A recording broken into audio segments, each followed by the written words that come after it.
This podcast is sponsored by ebookit.com, self-publishing solutions for the independent author and small press. Visit us today at ebookit.com. Hello and welcome to the Toastmasters Podcast, the official podcast of Toastmasters International. Hello everybody, my name is Bo Bennett and welcome to this special Toastmasters Podcast. We, over the next few podcasts, will be interviewing several of the presenters for the 2011 Toastmasters International Convention. So sit back, relax, and enjoy. And joining us on the show now from Gaffney, South Carolina, is one of our communications track presenters for the Toastmasters International Convention, Ms. Cindy Martin. Cindy, welcome to the Toastmasters Podcast. Welcome, Cindy. Nice to be here. Great to have you with us. Cindy, I understand your session is entitled Smarten Up Your Professionalism. That's something Bo and I'm sure, could benefit from. What are Bo and I, as well as the other listeners, going to be able to learn from you about that topic at convention? Well, after being in Toastmasters for 14 years, I have seen a lot of people get up to do presentations not looking so smartened up. Mm-hmm. So one of the things that Toastmasters International decided to do was to have a tract about how we need to present ourselves as professional Toastmasters. So one of those things that we think about is before you even walk in the room, have you paid attention to the details of getting ready and presenting to your audience? Knowing our audience, as any good Toastmaster knows, is part of our presentation. Mm-hmm. So we really need to dress the part. Gotcha. So, do you know two of the things that you need to polish before you even walk out that door? Your teeth? Shoes are one. The shoes. Your shoes are one. I wouldn't have guessed that. Nails? Nope. Not your teeth. Nope. Polish. Not your nose. Your presentation? Nope. Oh, no. You don't need a polished presentation? Okay, we give up. All right. What is it? Your shoes I'm not and? going to tell you. You have to come and see it. Oh, okay. All right. That's how it works. All right, we'll wait for One it. of the other things that you need to do is you need to stay up to date on your clothes. Mm-hmm. You need to make sure that your clothes are in good repair. And when was the last time you changed the frame of your glasses? You got to be with it. Gotcha. Right. Okay, so is this presentation purely about appearance, physical appearance? No, it's not. You learn how to present a business card properly. Mm-hmm. You learn how to shake hands properly. A lot of people think they know how to shake hands, but they don't. Have you ever shook that limp fish hand? Oh, yeah, of course. Oh, yes. The dead fish. Yeah, Did you know there's a way to make that limp fish handshake into a solid handshake? And you'll learn how to do that. Also, what about that cruncher? Yeah. Oh, geez. The knuckle breaker, as we like to call it. Right. And there's a secret pressure point that will make that person let go of your hand. Ooh. And you could flip them if you wanted to, Sounds I guess. Mysterious. Yeah. That's true. And did you know that there's a proper way to walk into a room so that you look like the professional that you are? Gotcha. And hopefully you're not a duck, an elephant, or a mouse. Gotcha. Let me ask you this. This is something that I don't know if you cover in your presentation. Maybe you will, maybe you won't. But I always wondered what is the ideal entrance? Is it okay to be hanging out with everybody beforehand and just kind of make your way through the crowd? Or do you want one of those big entrances, like nobody knows who you are, you're all mysterious, they call your name and you come out from behind the curtain, everybody cheers? Does it matter? Does it matter in terms of professionalism or what?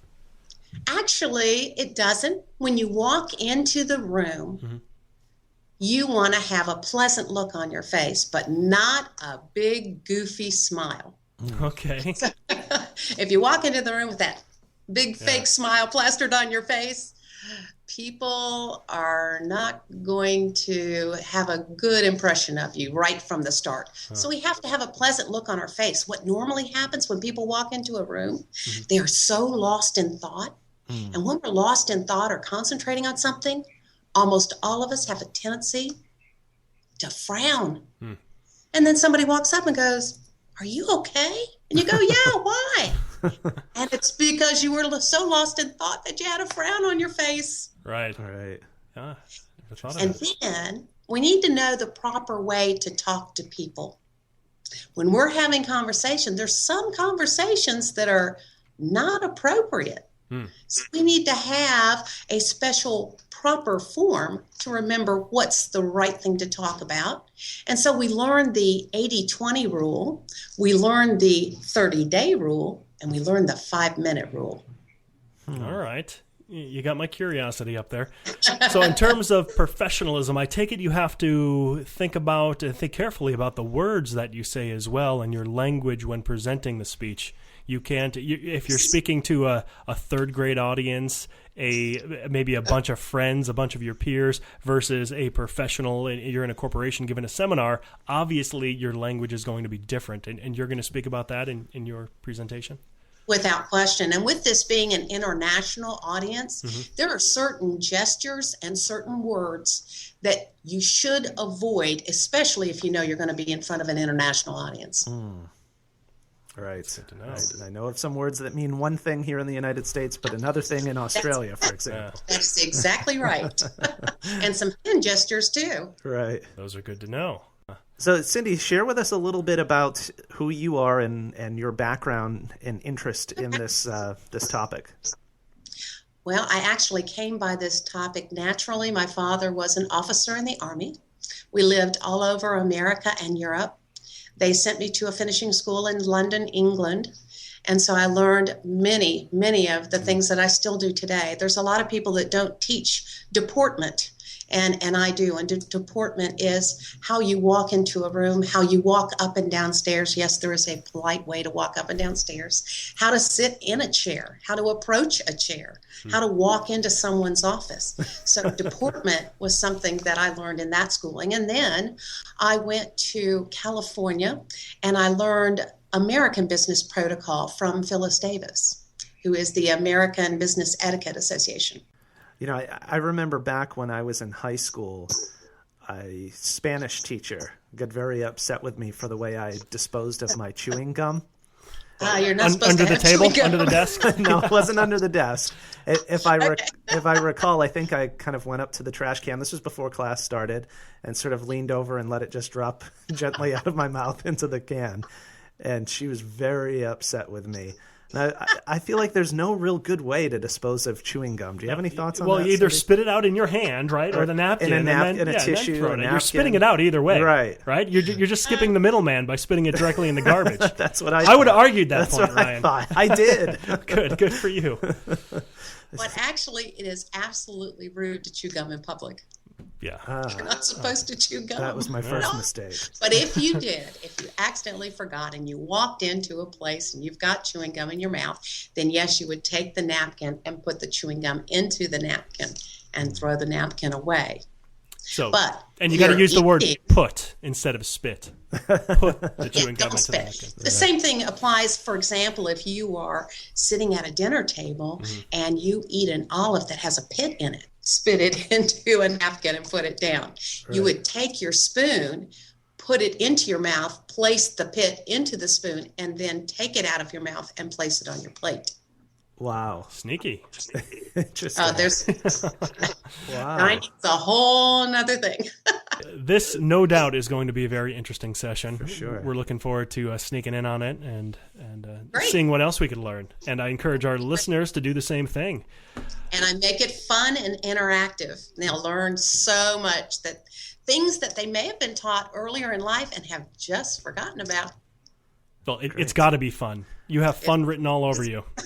And it's certainly going to help us out, Bo, with the presidential banquet at the convention.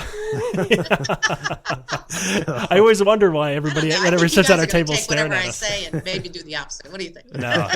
We're going to listen, especially when we're in front of other Just for people. Yeah. Well, Cindy, it's been wonderful, and I look forward to meeting you at the International Convention. Thank you so much, and I look forward to meeting you guys. All right. Take care. Thanks, Cindy. Bye-bye. Thank you. And joining us now is the keynote opener for the International Convention, Mr. Daniel Ninen. Daniel, welcome back to the Toastmasters Podcast. Dan. Hey, how's it going? You can call me, please call me Dan, by the way. Yes. All right. Daniel's a little too formal. All right, you bet, Dan. Now, Dan, you're a alumni of the Toastmasters podcast. We had you back on episode number 25. Did a whole show, all Dan Ninen. So it's great to have you with us again. Hey, thanks so much for having me. I appreciate it very much. You bet. So you're the keynote opener for the keynote presentation at the convention. What does that mean? I can't wait. You got a bunch of knock-knock jokes up your sleeve or what? No, I haven't really done any knock-knock jokes. Haven't gotten to. I haven't advanced to that level of comedy just yet. There's a big demand for those in the professional arena. There is. That's right. They're coming back, mark my words. So I assume, however, it is a comedic act that you'll be presenting. Is that accurate? Yes, it is, absolutely. Okay. I guess I'm not sure if the keynote is going to be a hilarious keynote or not, so I guess I don't really have to. Usually when I'm opening for somebody, it's someone who's a much better comedian than I am, which is pretty much every comedian in existence. Hey, that's not nice to yourself. But in this case, I don't know what the content is going to be, so I'm who knows? It could be like a really depressing subject or something. That would be awful. Yeah, I think Toastmasters International would have probably worked that bug out if that were the case. So I think you're going to be. So. Yeah, I think you're going to be fine. Okay. And Dan, are you planning some? How shall I call it? Special Toastmasters comedy? Are you going to give kind of just I'll call it your standard act, or are you going to tailor to the Toastmasters audience? Well, that's interesting. I'm sure I can throw in some jokes about what it's like to be at your typical meeting, and it kind of, how the meetings kind of follow this format, and it's very not rigid, but right. you always know what's going to be coming next. And I think that there is, having sat through some meetings, I think there is some room for comedy there indeed. Right. So I think it's fair to say that your session will contain no educational value whatsoever, which might be a good break after session after session of just material piling up on your head and your brain. Just to sit back and listen to Dan tell some jokes. And what I understand about you, Dan, is that you are 100% clean, meaning that you take a shower before every single performance. That's right. I don't, no, I've learned that there's no need for, at least in my act, I don't do any profanity, no vulgarity, no picking on the audience. Right. And I've found that to be quite helpful in getting a tremendous amount of work around the world. That is good. You must be very good. I know you kind of did a little self-deprecating humor before, but you must be very good to be able to keep that kind of content out. As you know, Dan, being in the comedy world, usually the lowest common denominator is the blue humor, or even just the rude humor, which is kind of like the easy target, the low-hanging fruit that many people who aren't as professional as you, I would say, like to grab for. And instead of really trying to stretch and create a comedy routine that is without any kind of insulting humor or rude or vulgarity. So a job well done, because it's not easy to do. That's the thing. I mean, you go to pretty much any comedy club in America today, and that is what you are going to hear. And I have people all the time who come to me and say, it was such a relief to hear a comedian that doesn't do all of the profanity and vulgarity and all that and picking on people in the front row. So I think that there's a tremendous demand for that's not being met. Right. Do you invite hecklers at your corporate presentations, Dan? No, the Not funny so thing is, this is really funny because people always are saying, how do you deal with hecklers? How do you deal with hecklers? And I have actually never been heckled once. Wow.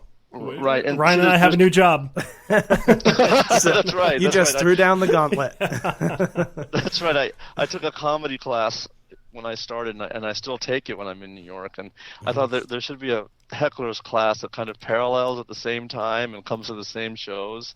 And I think that would be great to have a heckler's class. But see, there's certain kind of comedians that invite the heckling, and the first is the one that kind of comes out and talks to the crowd. And so if you get heckled, it's kind of like chances are that that's a comedian that has invited that by talking to the crowd. Mm-hmm. And the second kind of comedian that invites heckling is one that just plain isn't funny, and there's really, really, really long setups and long spaces where there's no laughter, and I think that's also something that invites heckling. And fortunately, I'm not in either of those two categories.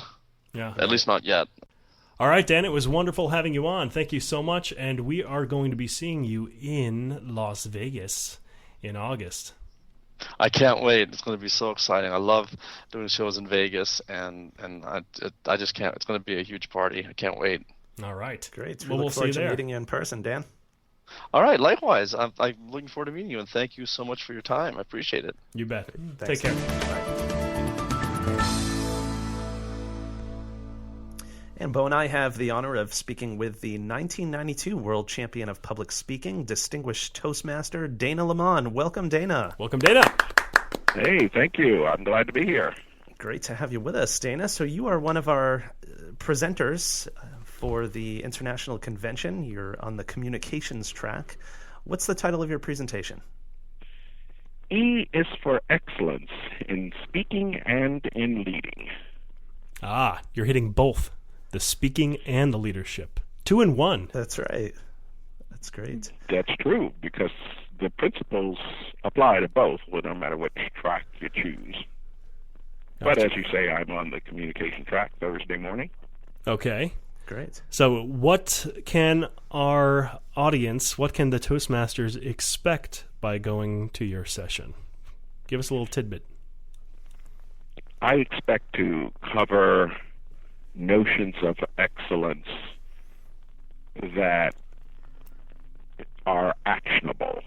So often people talk about excellence. We throw the word excellence around without really talking about what action is involved. I intend to dispel some myths about excellence. My pet peeve myth is the idea of striving for excellence, because it suggests that excellence is a destination or a target, and I believe excellence has to be a principle under which we begin our action. So I like to say strive in excellence rather than strive for excellence. Gotcha. So excellence is the journey, not the destination, right? That's correct. Okay, that makes sense. And Dana, is it possible to, I'll say, speak or lead with excellence and still make mistakes? Or if you make a mistake, does that mean You're not failed excellent. in terms of principles and did not embody excellence? No, excellence is not perfection. Excellence, I began with principle. The speech is based on my book, the Excellence book, 104 Principles for Living and Working. I'm not going to cover what all 104 principles. Oh, come on. I'm got actually time. only going to cover 8. But principle number 1 from the book is to excel is to do better today than you did yesterday. Okay. So if you've adopted the principle of excellence, if you're committed to excellence, you simply develop a pattern or habit of looking at your performance and seeing how you can do a better job of it tomorrow. So it doesn't matter that you made a mistake today, as long as you recognize there was a mistake and you put forth an effort to do a better job tomorrow. Okay. Are we talking literal days, or are you saying by yesterday, meaning sometime in the past? yeah. And Yeah, that's exactly right. I'm talking about past, future, present, Right. rather than day by day, although you can do that as well. yeah, why not? Shorter periods of time, more excellence, I would think. More opportunities to grow. That's correct. And that's what it's all about, actually, is growth. I'm working on a new book which is called Making the Moment Meaningful, and I talk about 4 factors of meaningfulness, one of which is growth. And excellence is one of those principles that leads you into growth. So it sounds like a commitment to continuous improvement. Would that be a fair statement? That's correct. Yes, that is a fair description. All right, good. But it also talks about, we'll talk about excellence in various situations. So, for example, excellence within an organization, what does that mean? Because it's very difficult for you to be committed to excellence when you're working in an organization that is not. And I like to use the analogy of, if a ship is drifting, no matter how visionary you are, no matter how firm your direction is, if you're on that drifting ship, essentially you're drifting. Right. Right. So we'll talk about excellence within an organization. Whenever you're working with a group, how that group's commitment to excellence may stifle or enhance your performing in excellence. Gotcha. And I personally know many employees who happened to go down with the ship when the ship went down, despite their efforts to keep their heads afloat. Right. Hey, Right. Dana, something you said when you were describing your session, you used the word actionable, referring to your content that you were going to have. Could you talk a little bit more about that? What are some of the actionable things that audience members will be able to go out and do after attending your sessions? Don't give them all away, just like one or two. Well, first of all, I hope to have the audience to make a commitment to excellence. I haven't decided firmly yet as to whether I'm going to use it, but I did develop a written commitment that I have used in seminars in the past. I'm not sure if I'm going to use it because of the size of the group, but I'm working on that. Let me give a little background about actionable action. Years ago, I went to a seminar. I worked with people with disabilities, and this foundation paid for us all of the executive directors of similar centers to attend a workshop on fundraising. And he pointed out that within our industry or our field, our profession, we use terms that people outside the field do not know. And so while we understand disability and independence and et cetera, he said you have to choose words that put action to it so that another person understands exactly what it is that you're talking about. So that's what gets me into thinking about when I say actionable action. I want to move us away from simply using the word excellence and actually getting a feel for what we do that characterizes that principle of excellence. So it will have to do with how you evaluate yourself, how you respond to evaluations or criticisms that you may get from others, to help you maintain that principle of doing better today than you did yesterday. And Dana, I'm also curious to know, I know this is going to be a very special convention for you, as you shared with us before the show that you won the 1992 World Champion of Public Speaking at the same facility as the 2011 convention, Bally's in Las Vegas. But I'm curious to know the principles and philosophy that you'll be sharing with the audience. Are these things that helped you, do you believe, win the 1992 World Champion, or are these ideas and concepts that kind of developed after your victory? I think the answer is both. Okay. The principles helped me to win, but I wasn't able to articulate them in the way that I'll be articulating them at the workshop. One of the things, and I'll use this as an example, as an opening of my presentation, but in 1991, I looked at my performance. I should back up and say that I competed in the World Championship in 1991, for those who didn't know that. And I came in second place, and I was content with that. I was going to stop. Some Toastmasters encouraged me to try again, and said, all right, well, if you come in second place, there's only one other place you can achieve to be an improvement. Right. So I proceeded in 1992, and I kept looking at what I did in 1991. I looked at, I obtained the video of the contest, and I listened to my message. I listened to how I used my voice. I paid attention to audience reaction, and learned from that and tried to improve upon that as I prepared for 1992. But I wouldn't have articulated it at that time as being, excellence is to do better today than you did yesterday. I developed those messages as time went on. Gotcha. In fact, I've been listening to tapes of my presentation. I think that 1994 maybe is when I started talking about excellence in my keynote presentations as I travel around giving speeches. This is a topic you've been thinking about for a long time, so I'm sure your message is well matured with time. That it has, and I wrote, as I said, I started talking about it in speeches in '94. In 2000 is when I wrote the book on excellence, the Excellence book, and it actually started with my simply putting a principle per day on my answering machine, and I, just doing it just to do something new in the year 2000.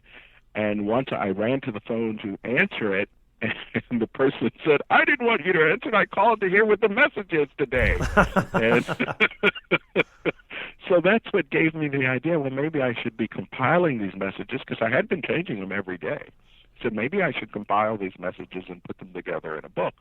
And then once I did that, and I started more and more giving speeches, to the point that, national organizations, Bausch & Lomb, Zurich, North America, Zurich Insurance, asking me to do the speech on excellence. So that's when I saw the importance of moving it forward and pursuing it. And I started giving it to Toastmasters at various district conferences, and I saw their reaction. I said, well, maybe I should offer this at the international convention, since it seems to be something that people are really interested in. Great. Well, sounds great. Sounds like we're all in for a big treat. Dana, thank you so much for taking the time to be on with us again for the second time, I believe. We had you back a few years ago. It is the second time. That's right. And you were a pleasure to speak to them. You guys interviewed me back in 2007 after I wrote an article for the magazine. That's right. Yes. Good memory. Yes. All right. Well, we will see you at the convention, and it was a pleasure speaking with you again, Dana. Thank you, Dana. Thank you very much, Phone Ryan. Take care. And joining us now is professional speaker and author Craig Duswalt. Craig, welcome to the Toastmasters Podcast. Welcome, Craig. Hey, welcome, guys. How are you today on this fine, sunny day? We're doing very awesome. well.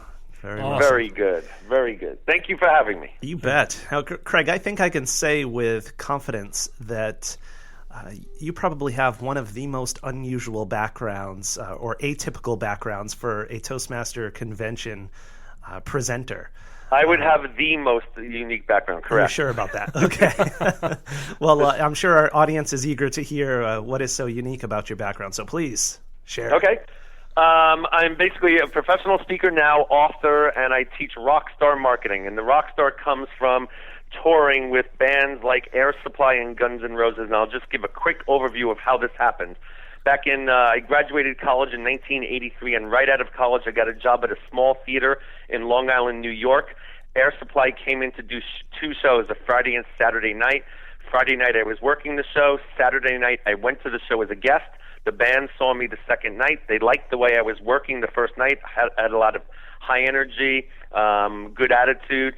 And to make a long story short, they hired me on the spot, sent a limousine to my house the next morning to drive me to the airport, and took me to a Learjet to fly me to Wallingford, Connecticut, and I toured with Air Supply for 7 years.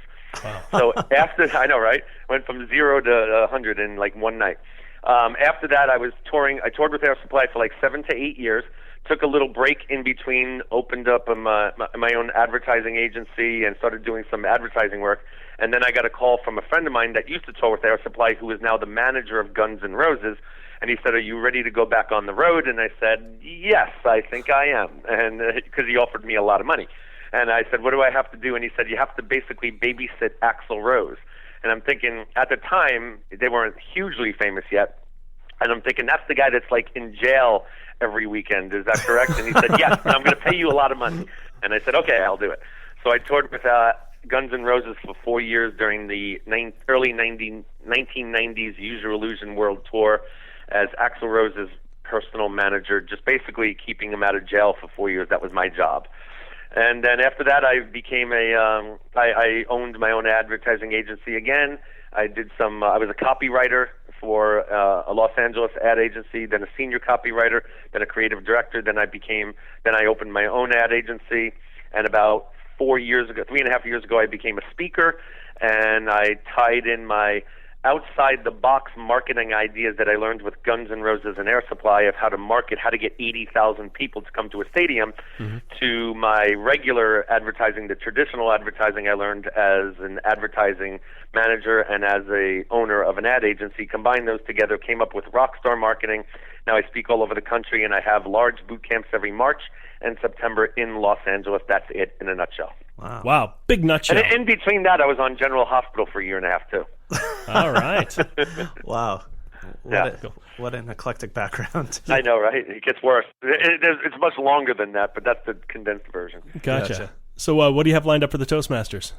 So Toastmasters, first of all, I'm honored to be on the stage. I am not the typical Toastmasters speaker. In fact, I'd probably fail every award given because I think you guys give awards out. I mean, not awards, but they rate you as a speaker. I'd fail. I'd get an F on everybody's things because I don't do those normal things. I'm not a trained speaker, but what I am is I speak from the heart. I'm very authentic, and I share really outside-the-box marketing techniques that nobody else teaches. So I kind of do everything outside the box. So I spoke for a small district, Los Angeles district, for about 125 people at a Toastmasters district. Did very, very well there. Everyone liked me. They want me back. And then on a whim, I just applied for the convention, and I got chosen as a speaker. So I teach how to become a speaker. These are all speakers that I'll be talking to, obviously. So I teach them really how to make money as a speaker, what the business of speaking is by thinking outside the box and not doing what every other speaker is doing out there, and that's basically what I'm doing. I teach them techniques of how to be a coach, how to coach people on what they know in their background, as well as the speaking, how to write a book in 30 days. In the last year and a half, I've taught 105 non-authors that have never written a book before, regular business owners, to write a book, and now they're all experts in their field, and they're doing very well in their businesses. So I'll teach outside-the-box marketing techniques there, a lot of those, and how to think outside the box, how to make money as a speaker, a lot of money as a speaker, and how to write a book in 30 days to stand out from the competition where no one else is writing books in their field. Great. I got a question for you, Craig. Yes, sir. If everybody's outside of the box, wouldn't you want to go back in the box to be different? That's a very good question, but you know what? Everyone that says they want to think outside the box doesn't usually do that. They take the safe route. A lot of us don't take risks and do something absolutely out of the ordinary, extraordinary. They think they want to do it, and they go to a seminar and they learn something, but 99% of the people do not do that. They go back home, life starts happening again, and they take the safe route because it's proven, and they think if they just work hard and do these specific things, and that's the safe route, sooner or later I'm going to be successful. But it's the entrepreneurs and the small business owners that take a little risk, and it's nothing illegal, but it's just thinking a little bit differently than everybody else to stand out from the competition, and no one usually does it because it takes a little imagination, and everyone just wants to be safe in business. Gotcha. So it seems like we kind of share the same philosophy. A lot of people who use the term outside the box, what they're really doing at best is maybe moving to the edge of the box. But that's not what you're talking about. You're talking about getting these people way outside. I do these in my boot camps every March and September, and I'll be sharing 5 of them at the Toastmasters convention. I have these. I think I'm up to about 40 way outside the box marketing things, Gotcha. Like really, really outside the box. But it just gets people thinking differently than everybody else thinks. I'm going to be sharing 5 of them at the Toastmasters convention, and the last one itself, the last one that I will share, what I close with, is the greatest marketing technique in the history of marketing, and no one does it, but now people are starting to do it because I teach this every weekend I speak.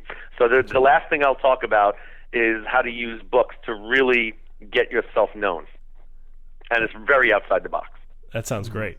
Yeah. If that's not a teaser, I don't know what is, Craig. I know, right? I'm salivating And there's 5 already. of them. 5 really good ones that I have for Toastmasters. And also, if anyone likes music, you got to come. We play a lot of, in between the learning about marketing, I play, Name That Tune, and I bring people back in. We always have to, every time we think of great songs, every time we listen to music, we smile on our face, and we're always thinking of great things. Music reminds us of great things in our lives. So during my presentation, I play music to remind people of good times in their lives, happy thoughts in their lives, and we have a fun time doing it. So while they're learning about marketing, my presentation is also a lot of fun.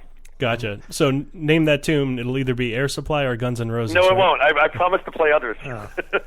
You're just reminding me that I know this girl, and her hair reminds me of a warm, safe place. It just brings us memory. Smile on your face. That's very funny. Is that Sweet Child of Mine? I think so. Yeah. I think it is, yeah. Yeah. So, Craig, where can folks go in the meantime to learn a little bit more about you and what you have to offer as a marketing in case- If they just Google the words Rockstar Business or Rockstar Seminars, I have articles all over the place. I have YouTube videos all over the place. My website is craigduswalt.com, CraigDuswalt, CraigDuswalt.com, or rockstarmarketingbootcamp.com, rockstarmarketingbootcamp.com. But basically, if you were to go to anything, Google, and just type in Rockstar Business or Rockstar Seminars, I'm all over the place, and lots of videos, lots of articles, lots of things, lots of stories, Guns N' Roses stories, Air Supply stories, fun stuff. Great. Well, thank you very much, and we look forward to meeting you at the convention. Thank you very much. Thanks, Craig. Thank you, guys. Have a great day. Thanks. Take care. Bye-bye. And joining us on the show now from Saudi Arabia is Mohammed Al Issa. And Mohammed is a 4-time District Humorous Speech Contest winner and, of course, one of the presenters at the International Convention. Mohammed Al Issa, welcome to the Toastmasters Podcast. Welcome, Mohammed. Thank you so much. Thank you, Thank you sir. for hosting me in your podcast. You bet. Our pleasure. So, Mohammed, what is the title of your presentation at the International Convention? The title of my presentation is Quickly Learn the Art of Communication. Quickly Land the Art of Communication. Is that right? Yeah. All right. And can you give us a little summary? What's your presentation going to be all about? Landing the art of communication. Weren't you listening, Ryan? Of course I did. But what does it mean to land the art of communication? Okay, communication is one of those spontaneous processes that we conduct every day, thousands of times, without exactly knowing the basically components of it. We just do it naturally. Mm-hmm. In this presentation, I'm going to really explain how the process works, where the errors could happen, and how could we improve our communication. And the way I'm going to present it is innovative in a way. I'm going to be a pilot of an airplane, and my audience will be basically the passengers in that airplane. So I will take my passengers in a 60-minute flight and a fully rounded trip around communication. We are going to fly at a speed of 6 degrees per minute. So by the end of the flight, we will have had a 360-degree perspective of communication. Let me just briefly introduce the stations where our flight will go through. Certainly. We will pass through the no communication city. This is a city that experienced like a 1-week communication blackout in 1910. And in the second station, we are going to fly over the communication engine, where we will see the components of communication, how communication process works, and how it can fail. All right. This is only one step. I'm going to go over the remaining steps and components of the communication. And in each step, there are sets of pitfalls and areas where error could be made. I'm going to make those very clear to the audience with examples to illustrate how those pitfalls can take place. So thank you very much for giving us the information. The flyover of your presentation. Exactly. And we look forward to meeting you at the convention coming up quite quickly here in August. Thank you so much for giving me the opportunity. All right. It was nice speaking with you. You take care. Thank you, Mohammed. Thank you so much. Bye-bye. Bye.